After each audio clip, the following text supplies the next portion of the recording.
please excuse me.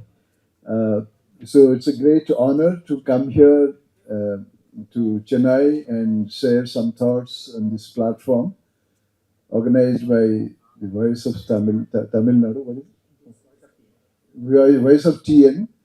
And I must express my gratitude and thanks to Mr. Indra, Mr. Satya, and others. They came to Delhi during this election time, and we had a meeting in the Press Club of India, and it was followed up with this program, and therefore it's a great thing that such a program is being organized, and we are discussing.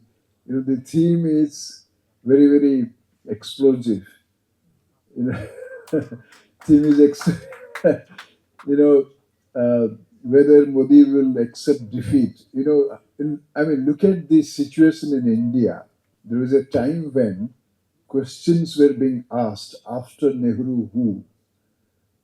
Nobody ever thought that Nehru would, you know, uh, take standards. I mean, the anticipation was never there that in the event of defeat, by being faced by Nehru, he would ever reject defeat and so on and so forth. I think for no other prime minister such a question was raised. Such a question was raised as much as it's being raised now. I think yesterday Anand Sahai, a very reputed journalist, he wrote an article exactly on the same topic in the Wire. And similarly, earlier, Pratap Bhanu Mehta had written about exactly on the same topic. So before actually discussing about this, future sordid developments or sinister developments, that Modi would not accept defeat, let me refer to Mahatma Gandhi's speech in Chennai, that time Madras. Uh, yeah, exact date I will give you.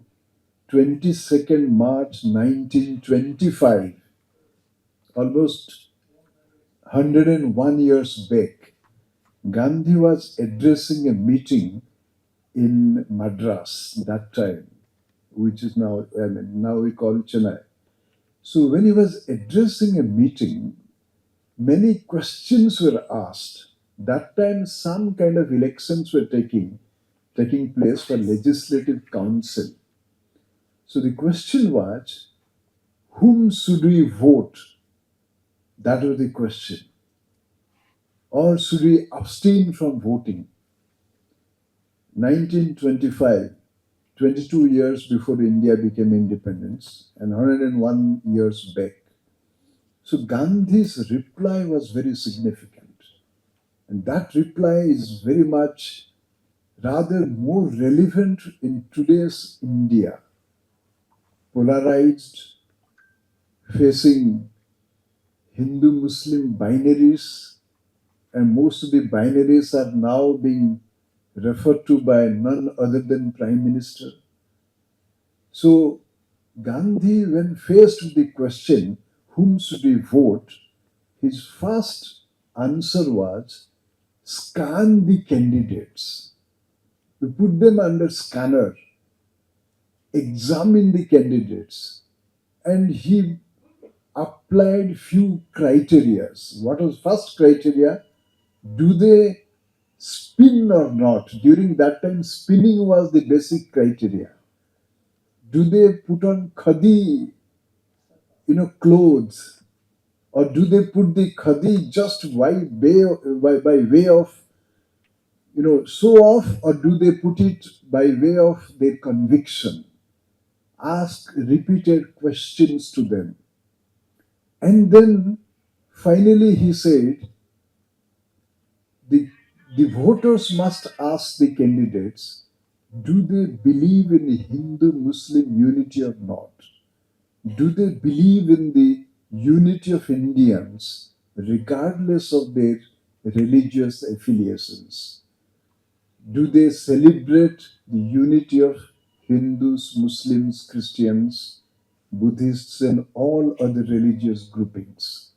And if the voter would be convinced that they put on khadi, they did spinning, and above all, if they believed in the unity of Indians, regardless of their religious persuasions, cast that vote for that candidate. Now, 101 years later, what Gandhi said in Madras, that vision is being trampled upon by none other than the Prime Minister, who one day says Muslims are infiltrators, they produce more children, and then he says if a particular party comes to power, they will put the lock of Babri Masjid and Ram Temple. They will overturn the judgment of the Supreme Court. These are bizarre statements. So Gandhi asked voters to examine before voting if the candidate believed in the unity of people, regardless of religions. Now, the Prime Minister is really negating that great vision. And Gandhi's vision is shared by 79% of the people of India. Because recently, CSDS and Lokniti survey found out that 79% of the people surveyed by CSDS and Lokniti, they believe that India just do not belong to one particular religious, one particular community adhering to Hinduism only. It belongs to everybody. So this is a remarkable thing. So normally the politics and politicians, they should act as per the vision of the people. Now, if people believe that India belongs to all, how can a prime minister, for that matter, any political leader, would go against that vision? And the constitution mandates that India or Indian state has never been defined by any particular religion. I mean, here in Tamil Nadu, the great voices emerged. Subramaniam Bharati, the way he tried to define nationalism in terms of a universal, all encompassing idea. That was the idea of India. And in many other parts of the country, the same vision was articulated, and the freedom struggle brought us all together. I mean, I am from Odisha. There's Amarendra Sahu, who served in Reserve Bank of India. He's from Odisha. Many of you, I mean, here Tamil is in Tamil language speakers spoke. So we celebrate that diversity, and that is what India is. So Gandhi, in fact, same year 1925, on one occasion, he said, I do not want India to be wholly Hindu, wholly Islamic, wholly Christian. I want India to be wholly tolerant, where all faiths would flourish and enrich what is called India. So that was the vision, and that vision should be part of the electoral politics. And it has always been. The model code of conduct prescribes that no candidate can seek for votes in the name of any religion or caste or even the symbol of religion. Representation of People Act of 1951, it prohibits the candidates to appeal for votes in the name of religion. The Dravidian model, which is now being talked about, celebrates this idea of India. It just doesn't cater to one particular caste. It actually includes Muslims, Christians, and everybody. So therefore, here, I mean, today in New York Times, there is an article which I was reading in my hotel. It says that to be a Muslim in this country has become a liability. And then it refers to Tamil Nadu. in that New York Times article. There, here, people do not feel that they have been, not they have been excluded just because they pursued Islam or any other religion. So, therefore, it is it is very dangerous for India. The existential crisis of India we are now confronting because of the politics of exclusion, and that politics of exclusion is rather being taken forward by none other than Prime Minister. I have no hesitation in saying that, and that is the reason why it is important to understand the point that during this election, saving the constitution has become a major electoral issue. Never ever, at least 2 months back, anybody thought that constitution would be a big issue in the electoral politics. I wrote four, five, minimum 3 articles so far I have written. In Maharashtra on 14th April, on the occasion of Baba Saheb Ambedkar's birth anniversary, people were carrying copies of the constitution on their heads and marching that it has to be saved. In Uttar Pradesh, recently I was listening to an interview of Asutosh Varsne, who is teaching in Brown University. He told that ordinary people, particularly the Dalits, they feel that, in Hindi, he said, I will put that into English as well. 400 par kyun chahiye? Why do you require more than 400 seats in parliament? Can't you have power and state apparatus with 300 seats? You can as well have 300 seats. So why do you want 400 seats? And they have an apprehension that the 400 seats would be used to tamper with the constitution. So this issue that constitution would be tampered with, is really actuating people to come forward and defend it. Ambedkar on 25th November 1949 in the Constituent Assembly, in his last speech, he said he raised two questions. Shall we ever defend the democratic government that this constitution would actually establish? Shall we save the constitution or lose it forever? That was in 25th November 1949. That fear is now being shared by people in the streets in Tamil Nadu, in Uttar Pradesh, in Karnataka, in Maharashtra, in large parts, which is extraordinary. I think this agitation by the people that constitution should be saved is a good augury, good kind of a omen which will save India. We, the people, constituted India as a sovereign, democratic, socialist, and secular republic. That we, the people, just not Hindus or Muslims or Christians.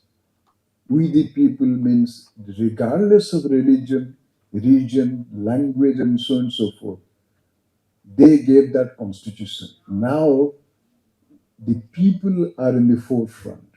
So therefore, howsoever a prime minister can try to divide people on the basis of religion, the fact that people are in the forefront to defend the constitution, and particularly from southern part of India, actually the leadership is provided.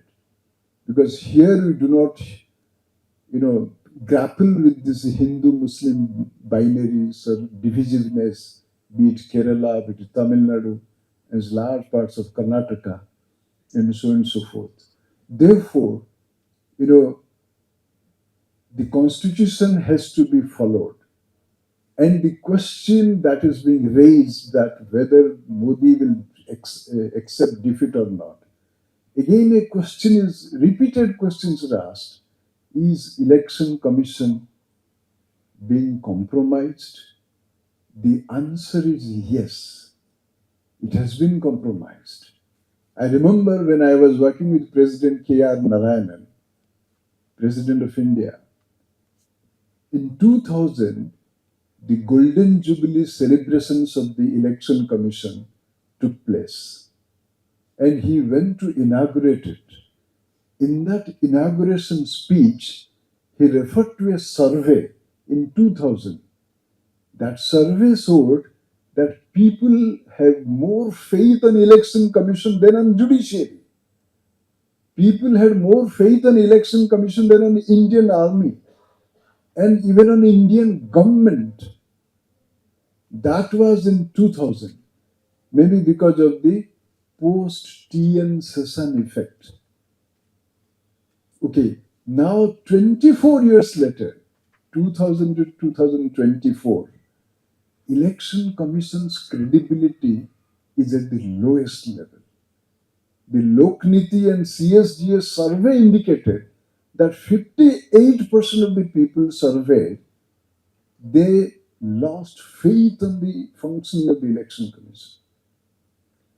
In Anup Baranwal versus Union of India, the Supreme Court judgment where it prescribed that election commissioner and chief election commissioners should be appointed by a committee consisting of Prime Minister, Chief Justice of India, and Leader of the Opposition of Lok Sabha. So, in that judgment, the Supreme Court stated that such a committee has been recommended by the Supreme Court because the court felt that the election commission should not be what it called a servile commission, a commission which would be, servile to the government of India. That it was in 2023, but the Modi government changed that judgment. It said, Prime Minister, a cabinet minister recommended by Prime Minister, and leader of the opposition of Lok Sabha. The question is, Prime Minister and a cabinet minister recommended by Prime Minister. This means the government is in total control. So therefore, election commission, the apprehensions of the Supreme Court that election commission would be a servile commission has been affirmed by this new law enacted by Modi regime. Now, 16th May 1949, in the Constituent Assembly, when the issue of election commission was discussed, several members, they raised concerns and apprehensions. On 16th May 1949, Ambedkar, of all the, he was the chairman of the drafting committee, he made a very sensitive observation. He said, we have created an independent election commission, but we have not provided anything in the constitution to prevent a government to appoint a fool, an incompetent fellow, or an unworthy person as election commissioner. He said, there is nothing in the constitution which will prevent the government to appoint a fool, an incompetent fellow, or an unworthy person. And then Ambedkar said, I have an apprehension that election commission would come under the thumb of the executive. Now, 49, Ambedkar himself said that in the absence of any provision in the constitution to prevent the government to appoint a commissioner who would come under the thumb of the executive. And Supreme Court in Anup Baranwala versus Union of India, he said that we want to see that election commission should not be a servile commission. So right from 49 till 2023, those apprehensions were playing in the minds of the leadership and including the judiciary. And in 2022, while hearing another writ petition, the Supreme Court said, we want election commission not to be a yes man. We want election commission to even question the Prime Minister. that where is that vision which was articulated by election as as early as 2022. So therefore, when election commissioner is not giving even the absolute number of voters who cast their votes, and it suddenly increases by 5%, and then Association of Democratic Reforms had to knock the doors of the Supreme Court. 2 days back, Supreme Court has ordered the Election Commission to reply, and 1 week time has been given. So for everything, one has to go to Supreme Court. Superintendent's direction and control, which is part of Article 324 of the Constitution, gives huge amount of power to the Election Commission. Supreme Court itself has interpreted superintendent's direction and control is literally very expansive to take any decision by the Election Commission. So such a body, a constitutionally enshrined institution, if it is compromised, then democracy is in peril. Sibanlal Saxena, a member of the Constituent Assembly, on 15th May 1949, when election commission issue was being discussed, he said, "Today we have a prime minister like Jawaharlal Nehru.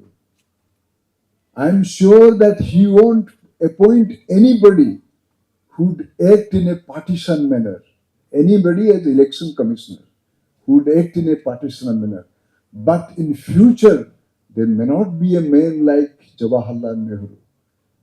If that man appoints somebody to act as somebody as election commissioner, and if that fellow acts as a party person favoring the government, then he said the source of democracy itself would be endangered, and that would be end of democracy for India." Now those things are now being discussed across India. Many people say, is it the last election? And next is Pandit Hridayanath Kunjru, another member of the Constituent Assembly.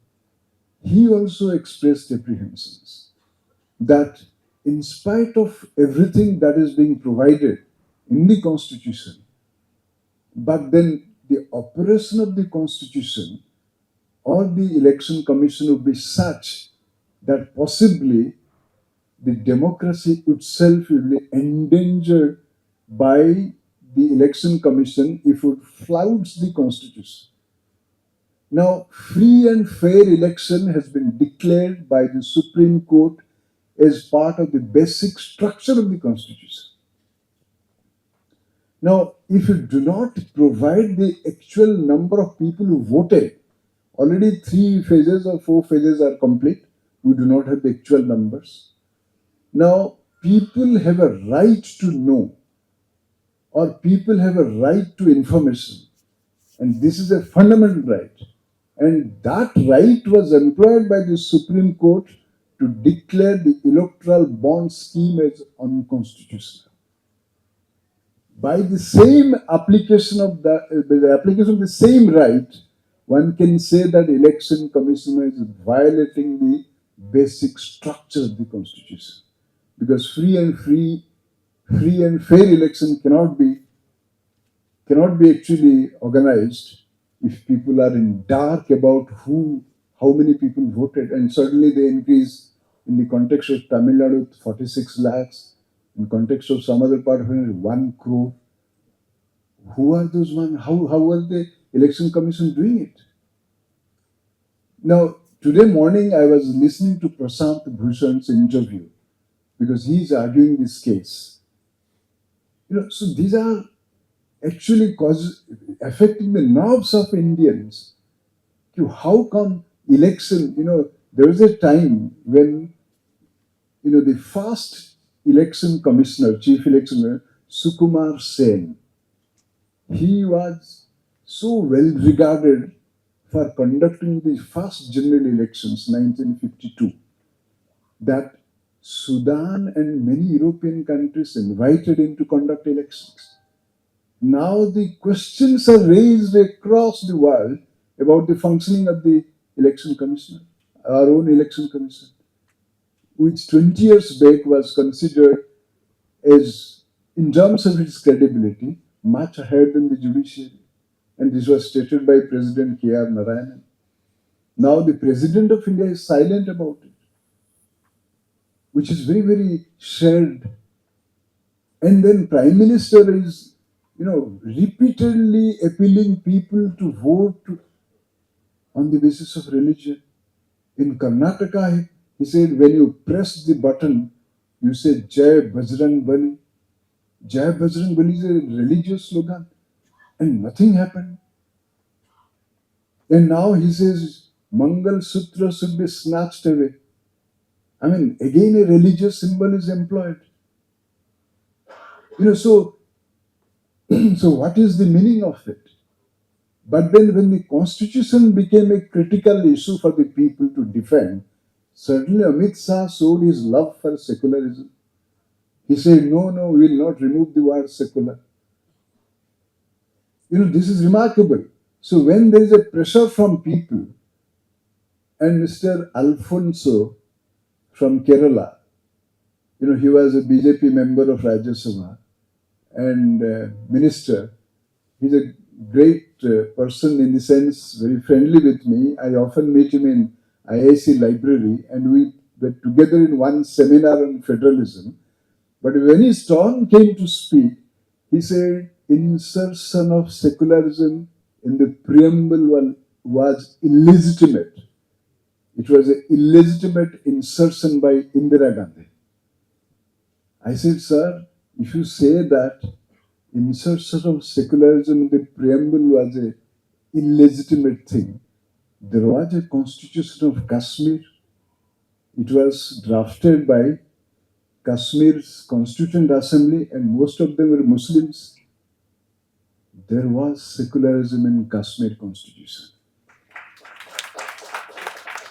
There was socialism in Kashmir Constitution. So do you think that was illegitimate? Now that Constitution has been dispensed with abrogation of Article 370.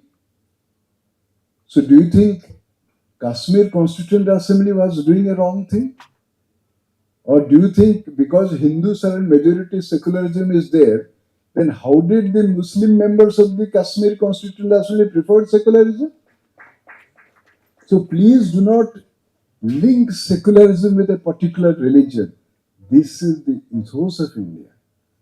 This is a byproduct of the freedom struggle. And thank God, Amit Shah also is loving the word secular and is telling that no, it won't be removed.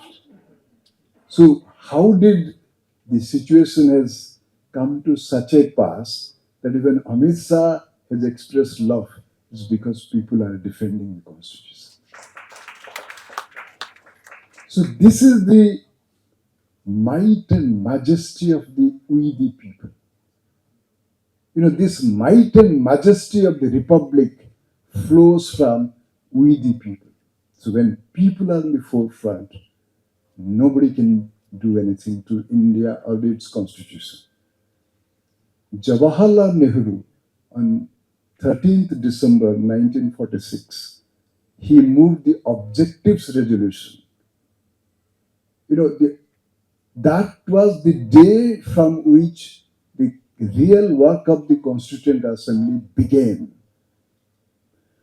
On 13th December, when he moved the objectives resolution, the first point was in that what should be the objectives of Indian Constitution. So the first point was that the source of power and authority will come from people. That was the first thing. Not from any god, goddess, or not from any, what is that, Sengol. It's from Tamil Nadu. Please don't take any offense of it. I wrote an article. I wrote an article. If Sengol was used for transfer of power, nobody referred to. Nehru never referred to Rajaji. Rajaji apparently suggested Mountbatten book or talked to him. I did so many things, nowhere it was there. So then I said, when Nehru saying the power flows from people, how do you embrace Sengal or for that matter anything? Okay, so therefore when power flows from people, see, constitution is also given by people, and people are now making it an issue, electoral issue. Reservation would come to an end. That is how they understand constitution. And then say it has been drafted by Ambedkar. They want to tamper with it, tinker with it. So therefore they are defending Ambedkar's vision of India. Ambedkar's vision of a egalitarian society, a equal society, society ensuring equality and equal opportunity. And this is what the Dravidian movement also celebrated. You know, I wrote an article on Raja of Panagal. Yeah, I did some research and wrote it for News Minute. And I was so much educated. He introduced reservation system. And President Narayanan, after his retirement, was invited by Kadainar, to inaugurate the Dravidian Museum in Chennai. And I had to did a lot of research. I mean, the Justice Party. I read the editorials of Ramaswamy Mudaliar, who was the editor of Justice. And his editorials are put together in a book called Mirror of the Year. It was presented to me by Mr. Tiruchi Siva. He was the chairman of the parliamentary committee where I worked, a joint secretary. So I learned so much from those movements. It challenged the caste and Varna system. Way back, much before anything else happened in India. So here the voice of Tamil Nadu, voice of TN. Voice of TN is a voice for equality and equal opportunity. And that voice was manifested in the work of the Constituent, in the work of the Constituent Assembly, 20 years later, and in the work of Ambedkar. And now that voice is becoming a dominant voice in the midst of Sengal debate and in the midst of Ram Janmabhoomi will be locked up, bulldozed, and all kinds of nonsense. So therefore, I mean, the point is that, let me just refer to another piece. You see, Jawaharlal Nehru, in Discovery of India, he wrote in 1937 elections were taking place that time for provinces, British provinces. So he was campaigning and he wrote, elections are essential part of democratic process. Those aspects like elections cannot be dispensed with. But I have a fear, he said, often elections bring out the evil side of the man. I mean, 37, he said, often elections bring about the evil side of the man. Now, if at all Prime Minister saying so many things concerning, Muslims as infiltrators, or if you have two buffaloes, one will be taken away by, the other opponent, and then many other things that you must be hearing, reading in the press. So this evil side, that is we are witnessing today. It's not just evil side; it's a monstrous dimensions, which is really endangering idea of India. And then Prime Minister saying that, most of the members of the Constituent Assembly were Sanatanis. I mean, nobody ever looked at Constituent Assembly from the perspective of religion. Ambedkar would have been aghast to see that a Prime Minister of India looked at the members of the Constituent Assembly in terms of their immediate religious identity. Okay, so, Ambedkar's, Mahatma Gandhi, I wrote an article when Udayanidhi Maran, Stalin, I'm sorry, Udayanidhi Stalin, he said Sanatan should be destroyed or whatever. So I quoted Gandhi. Gandhi wrote that he would use dynamite to destroy the fortress of Sanatanists. If it defends the scourge of untouchability. Ambedkar said, Sanatanism is nothing but Hitler's anti-Semitism. Ambedkar. So, will you take Gandhi and Ambedkar to Supreme Court? As much as the issue was dragged to Supreme Court. Okay, so point is, so even Swami Vivekananda, who was helped by Tamilians more than Bengalis or anybody else to go to the World Parliament of Religions. What did he say in that great speech in Chicago on 9/11, 1893? 9/11 is celebrated as terrorist attack on America, but Swami Vivekananda delivered that speech on 9/11, 1893. And he said sectarianism, bigotry, and a horrible descendant, fanaticism, has destroyed this world, drenched the soil of the earth with human blood, let the bell that tolled to announce the commencement of the World Parliament of Religions be the death knell for fanaticism. Now in India, the forces which often try to appropriate Swami Vivekananda and whose thoughts influenced Dravidian movement here, this is what is written by Ramaswamy Mudaliar. They are promoting sectarianism, bigotry, and its horrible descendant fanaticism. I mean, the statements made by Prime Minister falls into this category only. So therefore, I think this counter-revolution which you are now witnessing through this process or the articulations of the Prime Minister, it represents a counter-revolution. That has to be met with such ideas. So to my mind, I'll just conclude by saying that, again, let me refer to Swami Vivekananda's observations on elections in Europe. He wrote that article in 1897 or 1898. He said that the candidates of different political parties in Europe who were contesting elections and trying to enter senates and parliaments of Europe, they were engaging themselves in bribery, dishonesty. There was a dance of devil in the streets of Europe. And all those were taking place because of vote politics. Luckily, India was free from such vote politics. Possibly, had Vivekananda been alive, he would have said that the dance of devil is now here, enacting itself in India.